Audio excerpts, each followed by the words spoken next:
kita pamit, semakin menangis, tapi sampai nggak ada suaranya. Saya ikut tersentuh. Itulah yang paling menyentuh hati. Tuh. Bahkan ini saya bicara ini aja sampai ke hati. Sampai ke hati kepada orang itu. Saya semampunya berdoa pada orang itu. Supaya apa? Dia dapatkan hidayah dari Allah. Amin. Benar. Sampai sekarang saya masih terasa di sini. Masih teringat juga orangnya, wajahnya perempuan. Karena melihat jajaran warung yang besar, nggak ada yang peduli. Kenapa orang kecil yang peduli? Ya.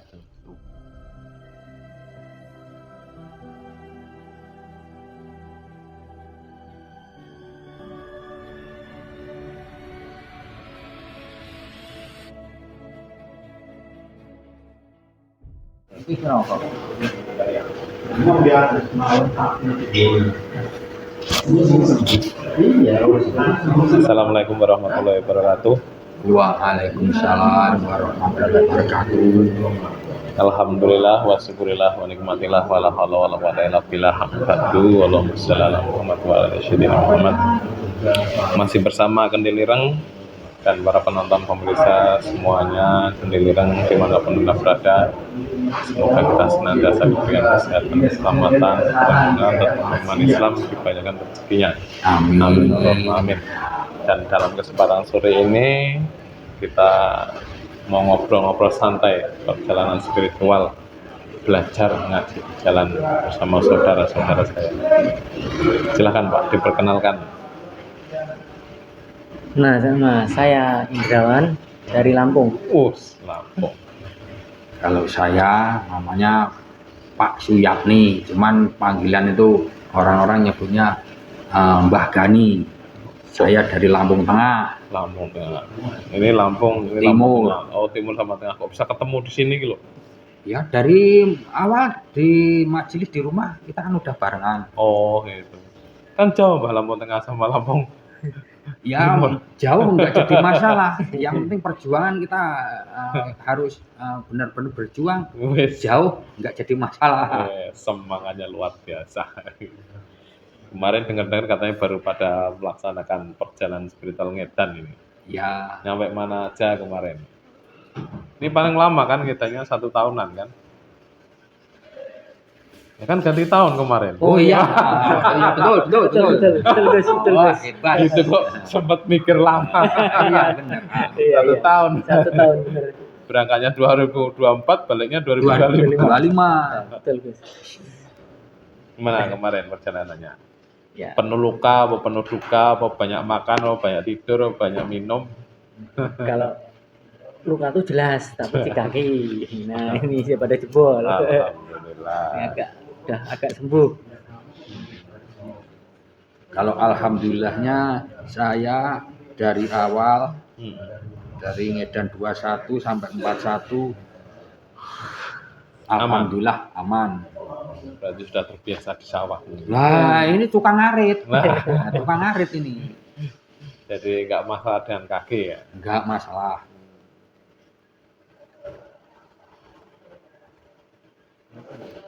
Gimana Mbak?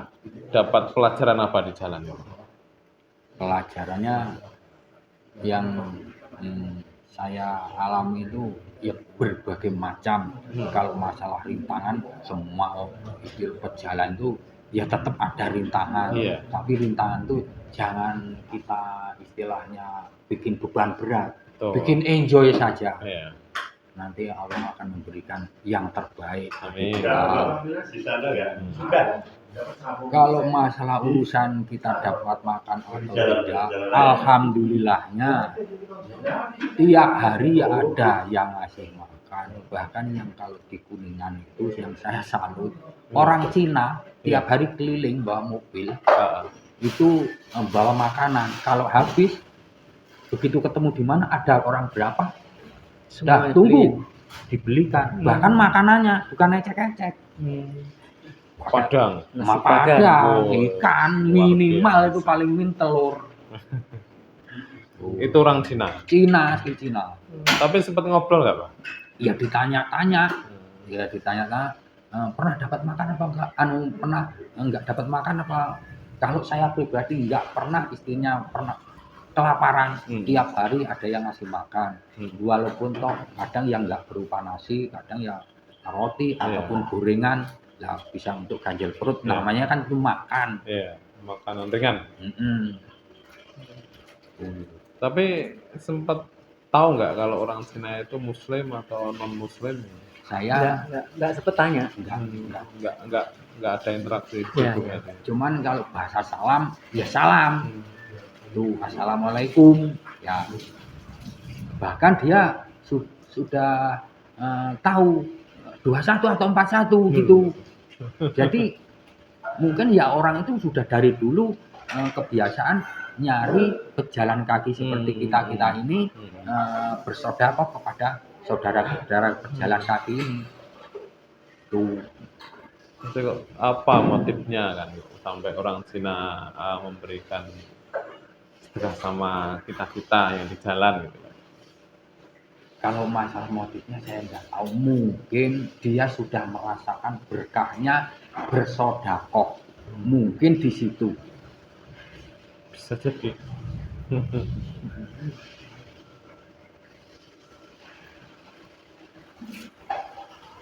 Nah, saat tahun baru di mana, Mbak? Tahun baru malah saya udah turun di sini Ciledug, di terminal, karena antisipasi musim hujan, karena itu akhirnya kita mulai merapat. Kalau kita tahun baru posisi masih di Kuningan, wah nanti ya waktu habis kita belum nyampe, karena tertumbur hujan terus, tiap hari hujan, tiap sore. Ya kan sekarang musimnya hujan kan. Maka repotnya kan sih. Ya harus antisipasi tempat istirahat. Seringnya kan sore kan sekarang. Iya.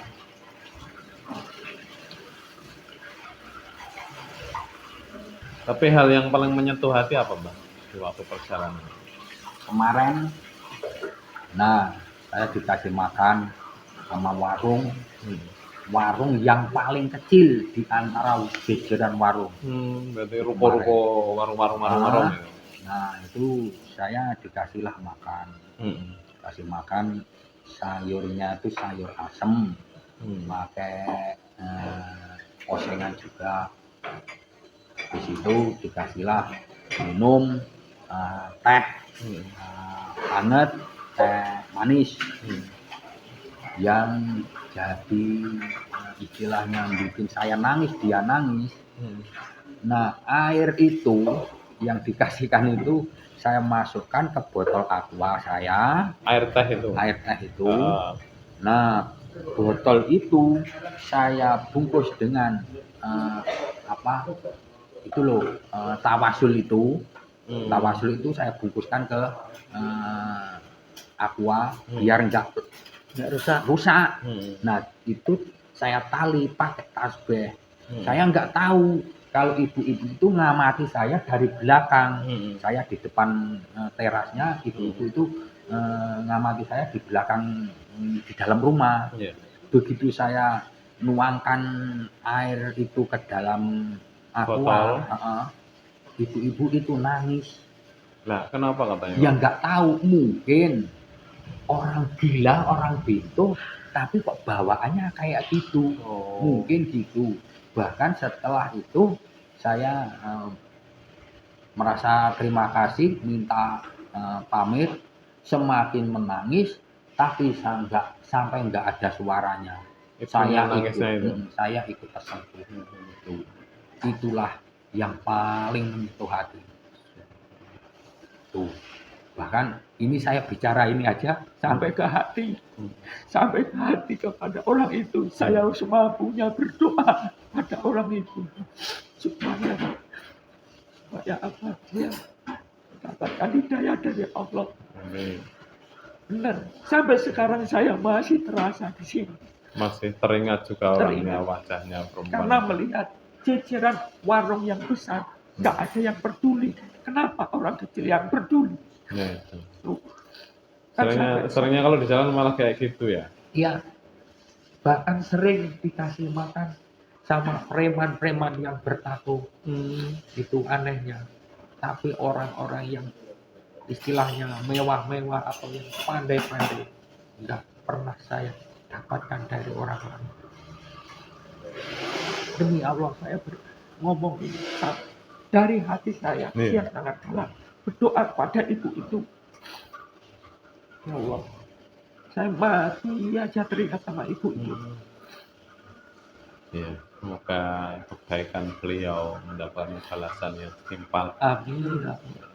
mendapatkan pengampunan. Syukur-syukur kebaikan itu mengantarkan beliau banyak hal, Iya. manfaatnya menambah tetap iman Islam beliau kan. Kalau Iya, ya saya belum memang Muslim. berdoa sama Allah. Semoga ibu itu dapat hidayah juga, mendapatkan keberkahan dari sedekahnya, dibukakan pintu rezeki yang seluas-luasnya, Amin. bangunan yang tadinya retak, mudah-mudahan Allah diberikan bangunan yang lebih mewah. Saya sangat-sangat tersentuh di situ. Kalau bapaknya gimana? Biar gak ikut nangis. Gimana Pak? Ya sama sih sebenarnya, cuman ya itu tadi akhirnya kenapa yang orang yang banyak harta nggak bisa sedekah. Banyak kan orang-orang justru orang yang di bawah itu. Ya mungkin cara mereka yang berbeda. Mungkin orang yang banyak duit, orang yang ibaratnya besar itu biasanya sedekahnya kepada yayasan yang lebih gede. Gitu. Tidak sempat untuk memberikan sama yang kecil mungkin kan. Ya kita kan setidaknya berprasangka baik. Ya, Ya, kan kita tidak tahu kan gitu. Kalau mereka ternyata juga punya job yang sekian. Karena dulu saya juga punya teman itu rekeningnya itu sudah ada tempatnya masing-masing. Oh ini nanti setiap bulan gajian itu berapa persen ke anak yatim piatu yayasan, ada yang ke masjid, ada yang ke sini kan begitu. ya mudah-mudahan begitu. Ya, walaupun tidak semuanya Ya, kan. mudah-mudahan begitu. Toh tidak, itu urusan dia sama Allah. Tapi memang saya amati yang benar-benar peduli, ternyata ya tetap orang kecil. Bagi saya mengamati yang bisa merasakan penderitaan pejalan kaki, karena orang kecil juga merasakan kalau lapar rasanya gimana, makanya hatinya tersentuh. Kalau orang kaya nggak pernah lapar, makanya hatinya nggak pernah tersentuh. Itu kalau menurut pengalaman saya. Betul. Kalau menurut pengalaman saudara-saudara lain saya nggak tahu kalau itu istilahnya udah direkayasa sama Allah. Ya saya juga nggak tahu. Yang intinya yang saya amati dalam hati saya begitu. Kemarin paling jauh nyampe mana Pak? Cikijing sama ke Cermai. Nah kalau terlalu naik ke atas, terlalu dingin, bahkan ini kakinya rawan. Begitu awalnya berangkat ke Cikijing, kakinya utuh, pulang kambuh lagi karena yang 21 kemarin lebih dari bengkak, parah. Makanya sampai situ kita turun aja supaya nggak terlalu parah. Nanti kalau begitu parah malah saya yang susah menemani itu terus. Makanya yang penting nggak usah jauh-jauh menyelesaikan amaliyahnya dan hukum 41 hari. Yang penting kita tawakal. Tuh. Tapi mengalami kesulitan nggak di jalan karena kan dengan orang jauh kan, orang dari seberang, orang Lampung itu susah nggak? Ya alhamdulillah, kalau kesusahan itu saya bilang bisa enggak lah, karena kan udah ada tanda. Baca petunjuk jalan ya. Iya, kita cuma patokannya petunjuk itu aja. Dari situ kita bisa jalan. Bahkan dari pengalaman yang 21 kan sudah mengamati jalan ini, nanti tembus sana. Iya, benar. Ya lebih banyak pengalamannya karena ada 41 hari jalan kan, pengalaman 21 hari.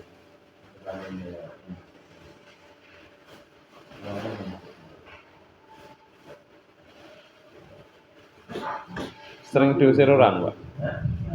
Alhamdulillah. jujur itu enggak. Enggak. Yang jelas kalau pernah saya Hmm. lagi jalan, ada tuh anak pemuda nongkrong di warung, Hmm. dibilangin, woi dasar stres. Hmm. Nah itu, tapi alhamdulillah bisa ketawa. Berarti kan penyamarannya kan berhasil kalau Ya, dibilang amin, kita ngetan. Kalau kita nggak dibilang ngetan malah bahaya nanti. Terus Tapi nggak terpisah ya berdua terus. Ya kadang ya kadang bisa. bisa kita sepakat. Ayo kita sementara misah dulu yuk. Oke. Nah, tapi janjian nanti ketemuan di sana. Ya. Jadi istilahnya uji coba menyendiri gimana rasanya. Iya. Ya tetap sama aja istilahnya. Jika umpama perut ini lagi lapar minta sama Allah, dia minta juga minta, ya tetap Alhamdulillah. sama-sama dikasih. Kalau nggak dapat, saya biasanya tidurnya di bawah pohon, pinggir di trotoar. Hmm. Tidur lagi, nak tidur bangunin, Pak makan. Tahu ada yang ngasih makan, Nah, bawain itu. makanan. Bahkan bukan orang-orang yang punya, justru orang bawah. Sering itu. Terus feel yang didapat apa dari perjalanan ini pada intinya? Iya, kalau feel-nya itu istilahnya ya kita harus bisa mempraktekkan, merasakan apa kehidupan ini. Ternyata istilahnya harta, tahta, jabatan itu bukan segala-galanya di dunia ini. Harus bisa merasakan bisa sampai menyentuh hati. Contohnya ya tak bilang ibu-ibu tadi. Kalau jenengan apa Pak? Kan masing-masing orang kan pasti punya apa sebenarnya mendapatkan spiritual yang berbeda-beda kan? Tidak sama walaupun perjalanannya sama kan? Ya gimana ya? Lah gimana sama yang menjalankan? Ya alhamdulillah ya mungkin ya ada petunjuk dikit. Waktu itu kan saya jalan, itu kan sering agak menggebu sampai sana. Nah itu pernah saya tidur di makam. Alhamdulillah ada petunjuk. Kamu kalau jalan nyantai aja, kayak tadi. Santai. Yang penting jangan hilang. Nah itu. Ya. Langsung bangun saya. Waktu tidur di kuburan. Waktu tidur di depan kuburan itu makam. Kira tidur di atas makam. Enggak, depan itu kan ada jalan masuknya ke makam, itu kan ada tempat kayak tempat untuk nunggu itu loh. Nah saya tidur di situ. Nah itu Malah dapat ya petunjuk bisikan seperti itu ya. Kalau urusan mistis saya paling jengkel sama Kunti yang menyerupai istri, bocor. Lah, Sering Pak? sekali Sekali. di mana ya? Tuh. Itu di daerah Sananya Ciawi Gebang, sananya terus yang perempatan itu yang perempatan kiri arah ke Jawa Tengah. Betul. Tuh. Daerah mana ya? Saya juga lupa. Di sana di masjid lagi. Jam 3. Waduh, istri tahu-tahu waduh mandi tengah malam. Aduh, ketinginan. Mandi kembang. Iya. Aduh, kalau nyerupai istri, aduh ampun. Enggak bisa ini ngelak. Berarti kan ngedanya mungkin masih membayangkan istri terus, jadi kan ngambeknya lewat istri. Ya mungkin. Tuh. Iya namanya punya keluarga. Iya. Berarti tak kirain kan Kuntinya itu udah nggak doyan sama sampean. Iya, padahal baunya luar biasa. Sudah berumur kan tak kirain kan mereka udah nggak mau yang muda-muda aja yang dicatat. Iya, pikir saya kan gitu. Ya udah, itu dulu ngobrol kita, santai kita. Semoga apa yang mereka sampaikan bisa diambil hikmahnya, diambil manfaatnya. Karena waktunya juga sudah sore. menjelang maghrib, sebentar lagi juga maghrib. Udah tarhim dan hujan juga. Ya, Gitu. Mohon maaf apabila ngobrol kita terlalu vulgar dan kurang adab, kurang sopan santun, kurang berkenan di hati para penonton semuanya. Kami mohon maaf yang sebesar-besarnya. Akhirul kalam, wassalamualaikum warahmatullahi wabarakatuh. waalaikumsalam warahmatullahi wabarakatuh.